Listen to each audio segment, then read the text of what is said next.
I had to look at it like, this is impossible, but I'm going to try to do it anyway because nobody's ever done it. So why not just be the first person? I was building these things up in my head. And I remember like, as we were getting marched out beforehand, they say our names and we like wave to the crowd or whatever. And I remember as we're doing that and we're walking off, I'm looking at those 4 people in front of me that are doing really well. It's 2 Chinese and 2 Canadians. And, I kept thinking about how good they were and how consistent they were. And I wasn't those things.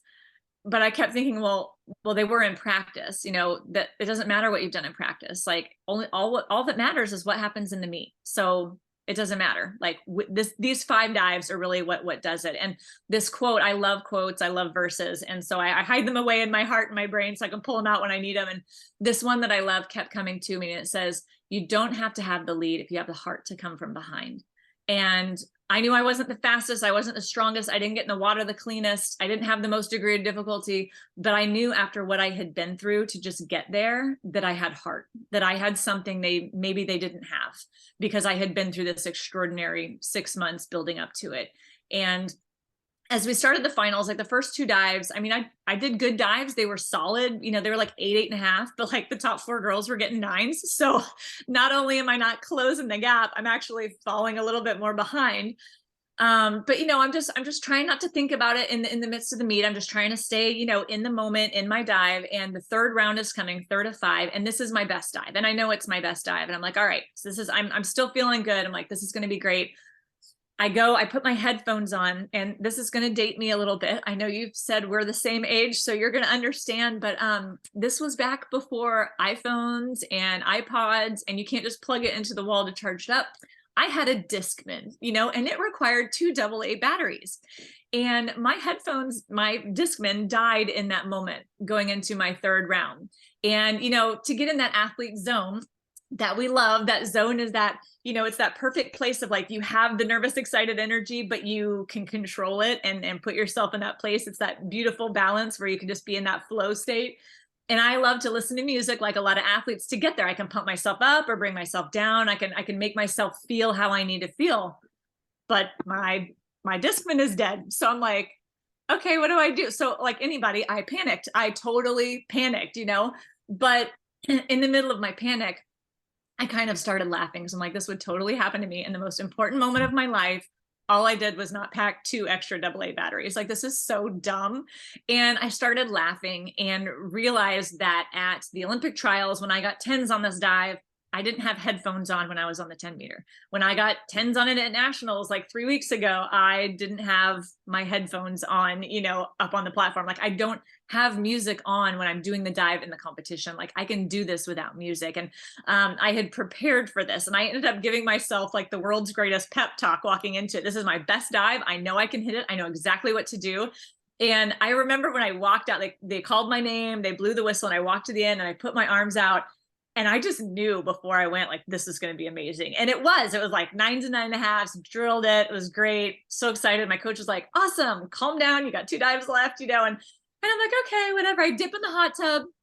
I go back over to like where I was sitting, but now I don't have headphones again. So I'm like, okay, well, I got 2 dives left. My hardest dive is coming. So I'm like, okay, I really got to start thinking about it. I'm going to start visualizing. I'm just going to kind of like, just try to stay in my place. But I'm hearing the scores now. And so I start hearing these really low scores. And I was like, oh crap, did I spend too much time in the hot tub? Because we were going in order of rank. So the top 4 girls were going after me. So when I heard low scores, I thought they started the round over. I thought like I had a time warp or something. So I was listening for the next girl's name, but sure enough, it was the other Canadian athlete. So I was like, oh, okay, well, that's just weird. Canada missed, whatever. I got to think about my dive. I'm trying to get myself back into this place. And I hear low scores again. And I'm like, okay, like this is really odd, but I can't worry about what's happening. I couldn't see the scoreboard. So it's like, I just have to be in my place. And then both the Chinese athletes also missed their dives, like really bad. And I'm like, this is weird. And I'm realizing what's happening in real time. And I had no idea that put me in the lead at that point. But what I knew was I was within striking distance at least. So, I mean, I hit a dive, they screwed up. I had to at least be within striking distance. And when so I'm like, okay, well, I need to calm down because this is my best dive. And now I'm realizing what's happening. And so I go over to Kenny because this was also the dive I had struggled with a lot because it was the action I broke my foot on. So you stand backwards, but you throw toward the platform. So it was scary. I was afraid I was going to hit my foot again. But it was also very painful because I had to stand on that bone that was lodged under my foot and put all my weight into it to throw at the platform. So it was this really scary and painful dive. And I'd struggled with it since coming back. That was kind of like my Achilles heel, if you will. And so I'm like, well, I'll go talk to Kenny. Kenny will know exactly what to say. He always knows what to say. I walk over there and he looks right at me and he goes, do it for Hillary. And he walks off. Hillary had been a teammate of mine that died in a car accident 3 years before. And so I'm like, okay, I'm in the most important moment of my life. And he tells me something that's going to make me cry and just leaves, and what am I supposed to do with that? But I had trusted him with everything up to this point. And I know he likes to push my buttons sometimes. And so I had to trust him. I had no other choice in that moment, but to trust him. I have to think about her. For some reason, he wants me to think about her. So I got to think about her.